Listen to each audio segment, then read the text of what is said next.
నమస్తే హిస్టరీస్కి స్వాగతం. నేను మీ సంపత్. ఈరోజు ప్రధానాంశాలకి వెళ్ళే ముందు బీసీ రిజర్వేషన్ మీద, పంచాయతీ ఎలక్షన్ల మీద తెలంగాణలో ఒక చర్చ నడుస్తుంది. సో దానికి సంబంధించి కొన్ని విషయాలు మనం ఏ పత్రికలో ఏ అంశాలు కవర్ చేశారో తెలుసుకునే ప్రయత్నం చేద్దాం. ముందుగా హంస భూభారతికి సాంకేతిక రూపం, చట్టంలోని అంశాల ఆధారంగా ఐచ్ఛికాలు, తుది దశలోని విధి విధానాల రూపకల్పన ప్రక్రియ, ఇసుక మాఫియాపై ఉక్కుపాదం, ఇందిరమ్మ ఇండ్లకు ఉచితంగా సరఫరా, జిల్లాలోని ఎస్పీలు కలెక్టర్లకు రవాణా, పర్యవేక్షణ బాధ్యతలు, హైదరాబాద్లో హైడ్రా కమిషనర్కు ముఖ్యమంత్రి రేవంత్ రెడ్డి ఆదేశాలు, గనులు ఖనిజ శాఖ అభివృద్ధి శాఖపై సమీక్ష. ఇక గణ సాంస్కృతిక వారసత్వానికి ప్రతీక మహాకుంభమేళాపై ద్రౌపది ముర్ము వ్యాఖ్య. ఇక ట్యాంక్ బండ్ నెక్లెస్ రోడ్ పరిసరాల్లో స్కై వాక్ ప్రాజెక్టుకు చేపట్టాలి, టూరిజం పాలసీపై సమీక్షలో సీఎస్ ఆదేశం. ఆర్ఎంపీ పీఎంపీలపై వేధింపులు ఆపాలి, హరీష్ రావు. మండలిలో చోటెవరికి? పట్టభద్రుల స్థానంలో కాంగ్రెస్ భాజపా మధ్య పోటీ. 2 ఉపాధ్యాయ నియోజకవర్గాల్లో భాజపాని ఢీకొట్టుకుంటున్న ఉపాధ్యాయ సంఘాలు. మూడింటిలోనూ బరిలో లేని బారాస. ఆసక్తి రేపుతున్న ఎన్నికలు. చూడాలి మరి ఈ పట్టభద్ర ఎమ్మెల్సీ పోటీలో బీఆర్ఎస్ పోటీ చేస్తా లేదా అనేది. రేవంత్ చైనా ఫోన్ లాంటి పాలన మీది, బీఆర్ఎస్ ఎమ్మెల్సీ కవిత. సో నిన్న ఆసక్తికర వ్యాఖ్యలు చేసింది. రేవంత్ది చైనా ఫోన్ లాంటి పాలన, కేసీఆర్ది ఐఫోన్ లాంటి పాలన అని చెప్పేసి ఆసక్తికర మాటలు వ్యాఖ్యలు చేయడం జరిగింది. గతంలో ప్రజలు కూడా దీని మీదనే సోషల్ మీడియాలో ట్రోల్ చేస్తున్నారు. అవును, ఎవరిది చైనా పాలన, ఎవరిది ఐఫోన్ పాలన అనేది ఇప్పుడు అర్థమవుతుందని చెప్పేసి కవిత మీద సెటైర్లు వేస్తున్నారు. రేవంత్ రాజీనామా చేసి ఎన్నికలకు రావాలి. సీఎం రేవంత్ రెడ్డి ఏ ఒక్క హామీ పూర్తిగా అమలు చేయకుండా అన్ని వర్గాలకు మోసం. ఎకరానికి 15,000 రైతు భరోసా ఇస్తానని చెప్పి ఇప్పుడు 12,000 ఇస్తున్నారు. రైతు భరోసాపై మాట తప్పిన ఆయనపై కేసు పెట్టొద్దా? కోస్గిలో రైతు నిరసన దీక్షలో భరోసా కార్యనిర్వహణ అధ్యక్షుడు కేటీఆర్. ప్రజాస్వామ్యంలో భౌతిక దాడులకు ఏమాత్రం స్థానం లేదు. కేంద్ర మంత్రి బీజేపీ తెలంగాణ అధ్యక్షుడు కిషన్ రెడ్డి ఖండించారు. కందులు, మిర్చి రైతులకు గిట్టుబాటు ధర కల్పించండి, రాష్ట్ర వ్యవసాయ శాఖ తుమ్మల నాగేశ్వరరావు. మీ సేవ వెబ్సైట్లో రేషన్ కార్డు దరఖాస్తుల స్వీకరణ గందరగోళానికి తెరదించిన పౌర సరఫరాల శాఖ. రేషన్ కార్డుల దరఖాస్తుల స్వీకరణ అంశంలో నెలకొన్న అయోమయానికి పౌర సరఫరాల శాఖ తెరదించింది. కొత్త దరఖాస్తులు స్వీకరించాలని నిర్ణయించింది. మీ సేవ అధికారులతో సోమవారం ఇక్కడ సివిల్ సప్లై భవన్లో సమావేశమై చర్చించిన మీదట ఈ మేరకు నిర్ణయం తీసుకుంది. దీనిలో మీ దరఖాస్తుల స్వీకరణ ఆప్షన్ అధికారులు పునరుద్ధరించారు. ఫలితంగా మీ సేవ వెబ్సైట్లో కొత్త రేషన్ కార్డులకు దరఖాస్తుల స్వీకరణ ప్రక్రియ సోమవారం సాయంత్రం నుండి మొదలు కానుందని చెప్పి. స్వేచ్ఛ విషయానికి వస్తే బ్యానర్ ఐటమ్గా బీర్ల ధరల సవరణ, ఎంఆర్పి 15% పెంపు, ధర నిర్ణయాక కమిటీ సిఫార్సును ఆమోదించిన రాష్ట్ర సర్కార్. నేటి నుంచే కొత్త ధరలు, డిపోల్లో నిల్వలకు వర్తింపు, లోడింగ్ అయిన వాటికి సైతం. కుంభమేళకు ట్రాఫికర్, 300 కిలోమీటర్ల దూరంలోనూ వాహనాల రద్దీ, మ్యాప్ చూసి ఒకే రూట్ ఎంచుకున్న వాహనదారులు, ప్రయాగరాజ్కు ఒకే ఎంట్రెన్స్ ఉండటము మైనస్. మధ్యప్రదేశ్లోనూ కుంభమేళా ట్రాఫిక్ కష్టాలు. స్థానిక ఎన్నికల్లో బీసీలకు 42% పక్కా. 4,500 పంచాయతీలు వారికే. బీసీ రిజర్వేషన్ లెక్కలు సిద్ధం. మెథడాలజీపై డెడికేటెడ్ కమిషన్ విశ్లేషణ. షెడ్యూల్ ఏరియా పూర్తిగా ఎస్టీలకే రిజర్వు. రాజ్యాంగ ప్రకారం వీటికి 100% కంపల్సరీ. వీటిలో ఎస్సీ బీసీలకు రిజర్వేషన్ ఉండదు. మిగిలిన వాటికే ST BC SC quota fix. దానికి అనుగుణంగానే రిజర్వేషన్ ఫార్ములా. సుప్రీంకోర్టు ప్రకారం 50% సీలింగ్ పరిమితి. గత ఎన్నికల్లో బీసీలకు 22.78% అమలు. ఈసారి 42% సాధ్యమేనని ఆఫీసర్ల ధీమా. గొంపగుప్తగా కలిసి చూడరాదని వివరణ. ఇక గతంలో 12,750 గ్రామ పంచాయతీల ఎన్నికలకు నిర్వహించగా ఈసారి 12,848 పంచాయతీలకు నిర్వహించనున్నారు. ఇందులో అంచనా మేరకు సుమారు 2,500 పంచాయతీలకు ఎస్సీలు పోతే మిగిలిన 10,000కు పైగా పంచాయతీలకు మాత్రమే రిజర్వేషన్ ఫార్ములాను వర్తింపజేయాల్సి ఉంటుంది. బీసీలకు 42% రిజర్వేషన్ లెక్క ప్రకారం దాదాపు 4,500 పంచాయతీలు ఖరారయ్యే అవకాశం ఉంది. సో అప్పటి నుండి ఇప్పటికీ సుమారుగా ఒక 100 గ్రామ పంచాయతీలు పెరగడం జరిగింది. సో ఈ 100 గ్రామ పంచాయతీలకు కూడా రిజర్వేషన్ కల్పిస్తారని చెప్పేసి ఒకట. ఇక పీసీసీ పదవులేవి? 2 రోజులైనా రాని ప్రకటన. క్యాడర్లో మళ్ళీ అసంతృప్తే. జనాల్లోకి వెళ్ళలేక సతమతం. పదవులు ఇవ్వడంలో జాప్యం. కాంగ్రెస్లో పోస్టుల పరేషన్. నేతలకు క్యాడర్ ప్రశ్నలు. చూడాలి చాలా రోజులు అవుతుంది. పీసీసీ పదవుల కోసం చాలామంది వెయిట్ చేస్తున్నారు. రేపర్లోగా వస్తుందో కూడా చూడాలి. పెద్ద కుటుంబాలకు పెద్ద కొడుకైన రేవంత్. అసైన్ భూములకు లక్షల్లో పరిహారం. కుటుంబానికి ఇందిరమ్మ ఇల్లు. ఎకరానికి డెవలపింగ్తో 150 గజాల స్థలం. అర్హతను బట్టి ఇంటికొకరికి కంపెనీలో జాబ్. సీఎం రేవంత్ రెడ్డిపై ప్రశంసల జల్లు. ఇన్ని పైసలు బతికుండగా చూస్తాం అనుకోలేదు. మాకున్న 3 ఎకరాల అసైన్ భూమికి 95 లక్షలు ఇస్తున్నారు. ఇన్ని డబ్బులు బతికుండగా చూస్తాం అనుకోలేదు. నా నలుగురు కొడుకులు ఊర్లో లేరు. అందరూ హైదరాబాద్లో బతుకుతున్నారు. అందరికీ డబ్బులు, ఇందిరమ్మ ఇల్లు, 150 గజాల వస్తుండడంతో నా కొడుకులంతా సంబరంగా ఉన్నారు. రేవంత్ సారు చల్లగా ఉండాలి. మాదిగా అంజలమ్మ హకీంపేట నుండి ఈ యొక్క వ్యాఖ్యలు చేయడం జరిగింది. ఇసుక మాఫియాపై ఉక్కుపాదం. సహకరించే అధికారులపై వేటు. రీచ్ల వద్ద పక్కాన్నిగా 360 డిగ్రీ కెమెరాలు, రాత్రిలు సోలార్ లైట్లు, యార్డుల వద్ద ఫెన్సింగ్, లారీల రాకపోకలపై కన్ను. ఇందిరమ్మ ఇళ్లకు ఇసుక ఫ్రీ. సీఎం రేవంత్ రెడ్డి. ఇంకా ఎంత టైం కావాలి? ఇప్పటికే 10 నెలలైంది. పార్టీ మారిన ఎమ్మెల్యేల మీద చర్యలపై సుప్రీం వ్యాఖ్య. సరైన సమయం నిర్వచనంపైన వాదన. విచారణ 18కి వాయిదా. ఎమ్మెల్సీ ఎన్నికల్లో ఎత్తుకు పై ఎత్తు. గెలుపు వ్యూహాల్లో పార్టీలు నిమగ్నం. సంక్షేమాల ఫలాల బలంతో కాంగ్రెస్ 7 అసెంబ్లీ 4 ఎంపీ సీట్లతో బీజేపీ ధీమా. తెర వెనుక మద్దతు యోచనలో కారు. కాంగ్రెస్ బీజేపీలకు ప్రతిష్టాత్మకం. పైచేయి ఎవరిదంటూ జోరుగా చర్చ. చూడాలి, ఎమ్మెల్సీ ఎలక్షన్లో కూడా బీఆర్ఎస్ దూరంగా ఉంటుందనే ఒక చర్చ అయితే బలంగా జరుగుతుంది. సో ఈసారైన బీఆర్సీ అంటే ఓడిపోతుందనే ఒక అవమానం భరించలేకనేమో, లేకపోతే బరిలో నిలిచే అభ్యర్థి లేకనో బీఆర్ఎస్ అయితే కొంచెం వెనుకడుగు వేసిందని చెప్పుకోవచ్చు. అన్ని విధాలా అండగా ఉంటాం. రంగరాజన్కు సీఎం రేవంత్ రెడ్డి ఫోన్. ఎలాంటి సహాయం అయినా చేస్తామని హామీ. నిందితులపై కఠిన చర్యలు తీసుకోండి. అధికారులకు ముఖ్యమంత్రి ఆదేశం. మన చిలుకూరు 3వ తిరుమల. దర్శనానికి తారతమ్యం లేవు. ఆలయానికి 500 ఏళ్ల చరిత్ర. వీసాగఢ్ క్షేత్రంగా ప్రఖ్యాతి. రంగరాజన్ ఫ్యామిలీ అర్చకత్వం. తరతరాలుగా స్వామి సేవలను. దళితులతో ఆలయ ప్రవేశం. శభాష్ అనిపించిన రంగరాజన్. ఏ ఏజెన్సీలో మాఫియా? పేసా యాక్ట్ను ఉల్లంఘించి అక్రమంగా అనుమతులు. ఆదిలాబాద్ జిల్లాలోని విచ్చలవిడిగా గ్రానైట్ తవ్వకాలు. బోగస్ నిర్మాణాలతో ప్రకృతి వనరుల లూటి. గ్రానైట్ తవ్వకాల్లో సబ్స్టేషన్కు ప్రమాదం. అనుమతులు రద్దు చేయాలని అధికారులకు గిరిజనుల ఫిర్యాదులు. ఇక 20,000 మందికి నైపుణ్య శిక్షణ. స్కిల్ యూనివర్సిటీలో ఏటా విద్యార్థులకు ట్రైనింగ్. ప్రభుత్వం నుంచి 100 కోట్లు ఇచ్చినాం. 300 నుంచి 500 కోట్ల వరకు కార్పస్ ఫండ్. కేంద్ర సహకారం కూడా అవసరం. లోక్సభలో ఎంపీ చామల కిరణ్ కుమార్ రెడ్డి. ఇక 13.23 లక్షల మంది ఖాతాల్లో 1,092 కోట్లు. 2 ఎకరాల వరకు రైతు భరోసా రిలీజ్. 18.19 లక్షల ఎకరాలకు నిధుల జమ. 3 విడతల్లో ఇప్పటికీ 2,218 కోట్లు. అర్హులందరికీ రైతు భరోసా ఇస్తున్నాం. 412.62 కోట్లతో పంటను సేకరించాం. బీఆర్ఎస్ నాయకుల బుద్ధి మార్చలేం. మంత్రి తుమ్మల నాగేశ్వరరావు వ్యాఖ్య. సో 13,23,000 మంది ఖాతాల్లో 1,092 కోట్ల డబ్బు జమ అయింది అన్నట్టుగా వార్త మనకు. సో ఇది స్వేచ్ఛ పత్రిక కవర్ చేసిన ముఖ్య అంశాలు. దిశ బ్యానర్ ఐటంగా రైతుల ఖాతాల్లోకి భరోసా పైసలు. 2 ఎకరాలలోపు సాగుకు ఆమోదయోగ్యమైన భూములు సంబంధించి రైతు భరోసా డబ్బులను సోమవారం అన్నదాతల ఖాతాలో ప్రభుత్వం జమ చేసింది. 13.23 లక్షల మంది రైతులకు 1,091 కోట్ల విడుదల చేసింది. ఇప్పటి వరకు 34.69 లక్షల మంది రైతులకు 2,218.49 కోట్లు జమ అయ్యాయి. 36.97 లక్షల ఎకరాలకు పెట్టుబడి సాయం అందింది. ఇక బీర్ల ధర పెంపు 15% హైకు నేటి నుంచి అమల్లోకి. ధరల సవరణకు రాష్ట్ర ప్రభుత్వ ఆమోదం. అన్ని రకాల బీర్లపై పెంపు వర్తింపు. పాత స్టాకు సైతం కొత్త రేట్లు. రాష్ట్రంలో బీర్ల ధరలు పెరిగాయి. ఇప్పుడున్న ధరలకు 15% జోడిస్తూ ధరల పెంపునకు రేవంత్ ప్రభుత్వం అనుమతి ఇచ్చింది. పెరిగిన ధరలు నేటి నుంచి అమల్లోకి రానున్నాయి. పెరిగిన ధరలు అన్ని రకరకాల బీర్లకు వర్తించనున్నాయి. బీర్ల కంపెనీలకు 15% కమిషన్ ఇచ్చేందుకు రిటైర్డ్ జడ్జి జైస్వాల్ నేతృత్వంలోని ధరల నిర్ణయ కమిటీ ప్రభుత్వానికి సిఫార్సు చేయగా, ధరల పెంపుపై జనవరి 20 బెవరేజ్ కార్పొరేషన్ నుండి హరికిరణ్ ప్రభుత్వానికి నివేదిక అందించారు. కమిటీ సిఫార్సుల మేరకు ధరల సవరణకు ప్రభుత్వం అనుమతి ఇచ్చింది. దీంతో అన్ని కంపెనీల బీర్ల ధరలు 15% మేర పెరిగాయి. పెరిగిన ధరలు పాత స్టాక్ సైతం వర్తిస్తాయి. ప్రభుత్వ ముఖ్య కార్యదర్శి రిజ్వీ సోమవారం జారీ చేసిన ఆదేశాల్లో పేర్కొన్నారు. 6 కేటగిరీల్లో బీసీ రిజర్వేషన్. గ్రామం, మండలం, జిల్లాల వారీగా సిఫారసు. 5-6 రోజుల్లో రిజర్వేషన్స్ ఫైనల్. వచ్చే వారం ఈసీ నోటిఫికేషన్ జారీ.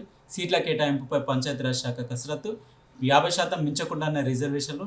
న్యాయపర చిక్కులు తలెత్తకుండా కమిషన్ జాగ్రత్తలు. నేడు లేదా రేపు కేబినెట్ భేటీ, డెడికేటెడ్ కమిషన్ రిపోర్టుకు ఆమోదం. ఇక బంగారం ధర 27,000, నెల రోజుల్లోనే దాదాపు 10% పెరిగిన ధర. సుంకాలపై ట్రంప్ వ్యాఖ్యలతో పెట్టుబడిదారుల భయాందోళనలు. ఈక్విటీల నుంచి పసిడిపై వైపు నిధుల మళ్లింపు. కేసు ఉంటే ఉద్యోగమే రాదు, మంత్రి కావచ్చా? కేంద్ర ఎన్నికల సంఘం ఆలోచించాలి. ప్రజాప్రతినిధులపై 5,000 కేసుల పెండింగ్, 30 ఏళ్లుగా కొన్ని. అలాగే సుప్రీంకోర్టు. 15 నెలలు రీజనబుల్ టైం కాదా? దానికి డిక్షనరీలో ఏం అర్థం ఉందో చెప్పండి. స్పీకర్ తీరుపై సుప్రీంకోర్టు ఆగ్రహం. పార్టీ ఫిరాయింపు ఎమ్మెల్యేల అనర్హత పిటిషన్పై విచారణ 2-3 రోజుల సమయం ఇవ్వండి. ఎమ్మెల్యేల తరపున న్యాయవాది ముక్తల్ రోహ్ది. ఇందిరమ్మ ఇండ్లకు ఉచిత ఇసుక, బ్లాక్ మార్కెట్ను అరికట్టాలి. బుక్ చేసిన 48 గంటల్లోగా డెలివరీ ఇవ్వాలి. అధికారులకు సీఎం రేవంత్ రెడ్డి ఆదేశాలు. తెలంగాణ స్కిల్ వర్సిటీకి నిధులు ఇవ్వలేవు. అలాంటి స్కీమ్ కేంద్ర పరిధిలో లేదు. కేంద్ర మంత్రి జయంత్ చౌదరి పార్లమెంట్లో ప్రశ్నోత్తరాల్లో ఎంపీ చామల ప్రశ్నకు సమాధానం. రేవంత్ దమ్ముంటే రిజైన్ చేయి, కొడంగల్లో మళ్ళీ పోటీ చేయి. మా అభ్యర్థికి 50,000 మెజార్టీ రాకుంటే రాజకీయ సన్యాసం తీసుకుంటా. సీఎం బ్రదర్స్కు అల్లుడికి పేదల భూములు అప్పగించే కుట్ర. కోస్గిలో బీఆర్ఎస్ వర్కింగ్ ప్రెసిడెంట్ కేటీఆర్. భూ సర్వే చేసిన 15 రోజుల్లోనే పరిహారం. వికారాబాద్ జిల్లాలోని పారిశ్రామిక వాడ కోసం అసైన్ భూములకు లక్షల్లో సాయం. ల్యాండ్స్ ఇచ్చిన ఫ్యామిలీలకు ఇందిరమ్మ ఇండ్లు. ఎకరానికి బదులు 150 గజాల స్థలం కేటాయింపు. అర్హత ఆధారంగా కంపెనీల్లో కొలువులు సైతం. సీఎం రేవంత్ రెడ్డిపై ప్రశంసల జల్లు. జనగణన చేపట్టండి. ఇంకా 2011 జనాభా లెక్కల ప్రకారమే గుర్తింపు. 14 కోట్ల మందికి ఆహార భద్రత కరువు. రాజ్యసభలో ఎంపీ సోనియా గాంధీ. ఫ్రాన్స్కు చేరుకున్న ప్రధాని మోడీ నేడు ఏఐ సదస్సుకు హాజరు. ఆ దేశ అధ్యక్షుడు మాక్రాన్తో ద్వైపాక్షిక చర్చలు. 2 రోజుల పర్యటనలో భాగంగా ప్రధాని మోడీ సోమవారం ఫ్రాన్స్కు చేరుకున్నారు. నేడు ఏఐ సమావేశానికి హాజరు కానున్నారు. ఆ దేశ అధ్యక్షుడు ఇమ్మానుయేల్ మాక్రాన్తో ద్వైపాక్షిక చర్చలు జరుపనున్నారు. ఫ్రాన్స్ పర్యటన అనంతరం అమెరికాకు వెళ్లి అధ్యక్షుడు డొనాల్డ్ ట్రంప్తో మోడీ భేటీ కానున్నారు. నకిలీ సర్టిఫికెట్లో టీచర్ ఉద్యోగాలు. అడ్డదారులో కొలువులు దక్కించుకున్న కొందరు డిఎస్సి అభ్యర్థులు. రాష్ట్రంలో కాంగ్రెస్ ప్రభుత్వం కొలువుదీరిన తొలి ఏడాదిలో 11,000 టీచర్ ఉద్యోగాలను భర్తీ చేయగా అందులో కొందరు అనర్హులు నకిలీ ధృవపత్రాలు సమర్పించి ప్రభుత్వ కొలువులు కొట్టేసినట్లు పెద్ద ఎత్తున ఆరోపణలు వినిపిస్తున్నాయి. ఇదే విషయాన్ని రాష్ట్ర ఇంటెలిజెన్స్ విభాగం సైతం ధృవీకరించినట్టు తెలిసింది. సో చూడాలి, టీచర్ ఉద్యోగాలు వచ్చిన తర్వాత ఇలా అడ్డదారులు సర్టిఫికెట్లు సమర్పించి ఉద్యోగాలు సంపాదించుకున్న వ్యక్తులు చాలామందే ఉన్నారు. రాష్ట్ర ప్రభుత్వం కూడా ఈ అడ్డదారి మీద వచ్చే ఉద్యోగ అభ్యర్థుల మీద కూడా ఒక దృష్టి పెట్టి ఎవరైతే ఈ అడ్డదారి మీద వచ్చారో వారిని విధుల నుండి తొలగించాల్సిందిగా రాష్ట్ర ప్రభుత్వానికి విజ్ఞప్తి. ఇక 3 ఎమ్మెల్సీ స్థానాలకు 140 నామినేషన్లు. కరీంనగర్ గ్రాడ్యుయేట్కు 100 మంది, నల్గొండ టీచర్ స్థానానికి 23 మంది, కరీంనగర్ టీచర్ స్థానానికి 17 మంది. ముగిసిన నామినేషన్ల ప్రక్రియ. ఈ నెల ఎన్నికలు, వచ్చే నెల 3న ఫలితాలు. ఆల్ఫోర్స్ నరేందర్ రెడ్డి అనుచరుల వీరంగం. దళిత ఎమ్మెల్సీ అభ్యర్థి వాహనంపై దాడి, దుర్భాషలాడుతూ దౌర్జన్యం. పాడి పశువుల చర్మ వ్యాధులకు వ్యాక్సిన్ ప్రపంచంలోనే తొలిసారి తయారీ. భారత్ బయోటెక్ వ్యాక్సిన్కు సిడిఎస్పిఓతో అనుమతి. సో ఇది దిశ పత్రిక కవర్ చేసిన ముఖ్య అంశాలు. ఇక వెలుగు. ఖమ్మం మార్కెట్కు 1,00,000 బస్తాల మిర్చి. ఈ సీజన్లోనే అత్యధికంగా రాక. స్థానిక ఎన్నికలకు వారంలోనే షెడ్యూల్. ప్రభుత్వానికి చేరిన డెడికేటెడ్ కమిషన్ నివేదిక. మండలం యూనిట్గా సర్పంచ్ ఎంపీటీసీలకు బీసీ రిజర్వేషన్లు. 2 రోజుల్లో కలెక్టర్లకు రిపోర్టు పంపనున్న సర్కారు. జిల్లాల్లో రిజర్వేషన్లు ఖరారు చేయనున్న కలెక్టర్లు. ఈ ప్రాసెస్ పూర్తయ్యాక గెజిట్ విడుదల. అనంతరం ఎన్నికల షెడ్యూల్ విడుదలైన 15 రోజుల వ్యవధిలో పోలింగ్. 2 విడతల్లో పంచాయతీ ఎన్నికలకు ఛాన్స్. ఏ ఎన్నిక ముందు? స్థానిక సంస్థల ఎన్నికల్లో మొదట సర్పంచ్ ఎన్నికలు నిర్వహిస్తారా, లేదంటే ఎంపీటీసీ జెడ్పీటీసీ ఎన్నికలు నిర్వహిస్తారా అనేది హాట్ టాపిక్గా మారింది. ఈ రెండిట్లో ఏ ఎన్నిక ముందు నిర్వహించాలన్న దానిపై ప్రభుత్వం నుంచి తమకు క్లారిటీ రాలేదని, కాకపోతే ఏ ఎన్నికకు ఎన్నడూ గ్రీన్ సిగ్నల్ ఇచ్చినా రెడీగా ఉండాలంటూ ఆదేశాలు ఉన్నాయని అధికారులు చెప్తున్నారు. దీంతో అధికారులు క్షేత్రస్థాయిలో 2 ఎన్నికలకు అవసరమైన ఏర్పాట్లు చేశారు. స్టేట్ ఎలక్షన్ కమిషన్కి ఎప్పుడు షెడ్యూల్ విడుదల చేసినా రంగంలోకి దిగనున్నారు. ఎన్నికల షెడ్యూల్ విడుదలైన 15 రోజుల వ్యవధిలో పోలింగ్ నిర్వహించే ఛాన్స్ ఉంది. గతంలో 3 విడతల్లో పంచాయతీ ఎన్నికలు జరపగా ఈసారి మాత్రం 2 విడతల్లో ఈ ప్రక్రియ ముగించాలని ప్రభుత్వం భావిస్తున్నట్లు తెలిసింది. నిరుడు ఫిబ్రవరి 1న సర్పంచ్ పదవీ కాలం ముగిసి గ్రామాల్లో ప్రత్యేక అధికారుల పాలన నడుస్తుంది. పదవీ కాలం గడువు 6 నెలలు ముందు కానీ పదవీ కాలం ముగిసిన 6 నెలల లోపు కానీ ఎన్నికలు నిర్వహించాల్సి ఉంటుంది. కానీ ఈ ప్రక్రియ ఇప్పటికే ఆలస్యం కావడంతో ప్రభుత్వం 2 విడతల్లో పంచాయతీ ఎన్నికలు ఒకే దఫాలో ఎంపీటీసీ ఎన్నికలు నిర్వహించేందుకు క్షేత్రస్థాయిలో ఏర్పాటు చేస్తున్నట్టు సమాచారం.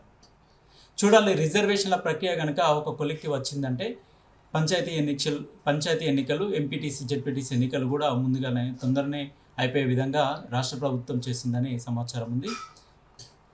ఇందిరమ్మ ఇండ్లకు ఉచిత ఇసుక, ఇందిరమ్మ ఇండ్లకు ఇసుకను ఉచితంగా అందించేలా, సామాన్య వినియోగదారులకు తక్కువ ధరకు ఇసుక లభించేలా చర్యలు తీసుకోవాలని అధికారులకు సీఎం రేవంత్ రెడ్డి ఆదేశించారు. స్టూడెంట్ల ఫోకస్ చదువుపైన ఉండాలి. స్టేడియంలో ప్రేక్షకులు ఎంత గోల చేస్తున్నా బంతిపైన బ్యాట్స్మెన్ ఫోకస్ చేసినట్లు ఎగ్జామ్ విషయంలో బంతికి ఒత్తిడికి గురికాకుండా చదువుపై మాత్రమే స్టూడెంట్లు ఫోకస్ పెట్టాలని ప్రధాని మోడీ సూచించారు. రామరాజ్యం ఆర్మీ పేరుతో వసూల దందా, ఫండింగ్ చేసుకునేందుకు రంగరాజన్పై దాడి, వెలుగులోకి వస్తున్న వీరరాఘవరెడ్డి అరాచకాలు, హిందూ ధర్మ రక్షణ కోసమంటూ రామరాజ్యం సంస్థ ఏర్పాటు, రామరాజ్యం ఆర్మీ పేరుతో 25 మంది రిక్రూట్మెంటు, ఇప్పటికే వీరరాఘవరెడ్డి సహా 4 అరెస్టు, మరో 16 మంది కోసం పోలీసుల గాలింపు. చిలుకూరు బాలాజీ టెంపుల్ ప్రధాన అర్చకుడు రంగరాజన్పై దాడి కేసులో సంచలన విషయాలు వెలుగులోకి వస్తున్నాయి. ఈ కేసులో ప్రధాన నిందితుడైన వీరరాఘవరెడ్డి పాత నేరస్తుడని పోలీసుల దర్యాప్తులో తెలిసింది. అతడు రామరాజ్యం పేరుతో వెబ్సైట్లో ప్రారంభించి అక్రమ వసూళ్లకు పాల్పడుతున్నట్లు పోలీసులు గుర్తించారు. రామరాజ్యం ఆర్మీకి మద్దతు ఇవ్వాలని, ఫండింగ్ చేయాలని డిమాండ్ చేస్తూ రంగరాజన్పై దాడికి పాల్పడినట్టు గుర్తించారు. ఈ కేసులో ప్రధాన నిందితుడు వీరరాఘవరెడ్డిని శనివారం అరెస్టు చేయగా, ఖమ్మం నిజామాబాద్ జిల్లాకు చెందిన 2 మహిళలు సహా 5గురిని సోమవారం అరెస్టు చేసి రిమాండ్కి తరలించారు. ఏది ఏమైనా ఈ మతం అనే పేరుతో ఇతడు చేసే అరాచకాలు గతంలోనే చాలా ఉన్నాయి. సనాతన ధర్మాన్ని అడ్డుపెట్టుకొని హిందూ ధర్మం అనే పేరుతో ఇలా అర్చకులపై దాడి చేయడం ఏమాత్రము సహించదగ్గింది కాదు. ఎందుకంటే చిలుకూరు బాలాజీ టెంపుల్కి ఒక పేరు ప్రఖ్యాతి దేశవ్యాప్తంగా ఉన్నది. అలాగే ప్రపంచవ్యాప్తంగా కూడా ఒక పేరు ఉన్నది. అనేక మంది అంటే కులమత భేదాల తారతమ్యం లేకుండా చిలుకూరు బాలాజీ టెంపుల్కి సందర్శిస్తారు. ఆ క్రమంలోనే రంగరాజన్ కూడా అందరినీ మానవతా దృక్పథంతో స్వీకరిస్తూ అందరికీ పూజలు నిర్వహిస్తారు. అలాంటి రంగరాజన్పై అంటే వాళ్ళ తాత ముత్తాతల కాంచెలి చిలుకూరు బాలాజీ స్వామి టెంపుల్ని వాళ్ళే అర్చకులుగా ఉంటున్నారు. సో అలాంటి వారిపై ఈ దుర్మార్గుడు చేసిన అరాచకం అనేది సహించదగ్గ నేరం కాదు. ఎందుకంటే ఈడు ఒక సైకో అని చెప్పేసి ప్రజల్లో కూడా ఒక అంటే గతంలో కూడా ఒక పేరు ఉంది. వీడు కొంచెం వీడికి మెంటల్ ఎక్కి ఉన్నది, వీడికి మైండ్ చక్కగా పనిచేస్తలేదు, పిచ్చాసుపత్రికి పంపించాలనే ఒక వాదన కూడా ఉన్నది. ఇలాంటివన్నీ ఎంత మాత్రం ప్రోత్సహించకూడదు. ఎందుకంటే ఇది దేశానికే కీడులాగా ఉంటుంది, దేశానికే ప్రమాదకరమైన ఇలాంటి వాళ్ళతో దేశానికే ప్రమాదకరం. సో నిందితులపైన కఠిన చర్యలు తీసుకుంటామని చెప్పేసి నిన్న రేవంత్ రెడ్డి కూడా మాట ఇవ్వడం జరిగింది. సో అదేవిధంగా రంగరాజన్ని ఫోన్లో కూడా పరామర్శించడం జరిగింది. ఇక 3 ఎమ్మెల్సీ స్థానాలకు 111 మంది నామినేషన్లు. కరీంనగర్ గ్రాడ్యుయేట్ స్థానానికి 80, టీచర్ స్థానానికి 15, నల్గొండ టీచర్ ఎమ్మెల్సీ స్థానానికి 23 మంది నామినేషన్. ముగిసిన గడువు చివరి రోజు పోటెత్తిన అభ్యర్థులు. ఈ నెల 27న పోలింగ్, వచ్చే నెల 3న కౌంటింగ్. స్టీల్, అల్యూమినియంపై 25% టారిఫ్ అన్ని దేశాలపైన వేస్తామని ట్రంప్ ప్రకటన. Canada, Mexico, China, South Korea, బ్రెజిల్పై ఎక్కువ ప్రభావం. మన దేశం కంపెనీలపైన ఎఫెక్టు. యుఎస్పై ఎక్కువ సుంకాలు విధిస్తున్న దేశాలపై అంతే స్థాయిలో పన్నులు వేస్తామని ట్రంప్ హెచ్చరిక. గల్ఫ్ ఆఫ్ మెక్సికో పేరు గల్ఫ్ ఆఫ్ అమెరికాగా మార్పు. ఏది ఏమైనా కూడా ట్రంప్ వచ్చిన కాంచెల్లి స్టాక్ మార్కెట్ అయితే కుప్పగొలిపోవడం జరిగింది. ఇతను తీసుకునే అనాలోచిత నిర్ణయాలు అనుకోవచ్చో, లేకపోతే అమెరికా ప్రజలకు మేలు చేసే ఆలోచనలు అనుకోవచ్చో, కానీ ప్రపంచవ్యాప్తంగా ఈయన మాటల వల్ల బిజినెస్ చాలా కోల్పోతున్నారు. అంటే ట్రేడింగ్ మీద చాలా ఎఫెక్ట్ పడింది. సర్పంచ్ ఎన్నికల్లో కోతుల పంచాయతీ. ఎన్నికల ఏజెండాగా మారిన మంకీ సమస్య. వాటి బెడద నివారిస్తేనే ఓట్లు వేస్తామంటున్న జనం. ఇప్పటికే పలు గ్రామాల్లో తీర్మానాలు. గతంలో కోతులు పట్టిస్తామని హామీలు ఇచ్చి సర్పంచ్గా గెలిచిన కొందరు ఈసారి కూడా అలాంటి ముందస్తు హామీలున్న ఆశావాహులు కోతులను పట్టించే పనిలో ఇప్పటికే పలువురు బిజీ. చూడాలి ఈ సమస్య తీరి పంచాయతీ ఎన్నికలు సక్రమంగా జరగాలని చెప్పేసి. 300 కిలోమీటర్ల ట్రాఫిక్ జామ్ మహాకుంభమేళకు పోటెత్తుతున్న భక్తులు. ఇది ప్రపంచంలోనే అతిపెద్ద ట్రాఫిక్ జామ్. ప్రయాగరాజ్కు వెళ్లే దారులన్నీ వాహనాలతో రద్దీ. 50 కిలోమీటర్ల దూరానికి 10-12 గంటల సమయం. త్రివేణి సంగమంలో పుణ్యస్నానం చేసిన రాష్ట్రపతి ద్రౌపది ముర్ము. ఇక బీర్ల ధరలు పెంపు. లైట్ బీర్ 150 రూపాయల నుంచి 180కి పెరిగిన రేట్లు నేటి నుంచి అమల్లోకి. ఉత్తర్వులు జారీ. ఇక ఇది వెలుగు దిన పత్రికలో ప్రధాన అంశాలు.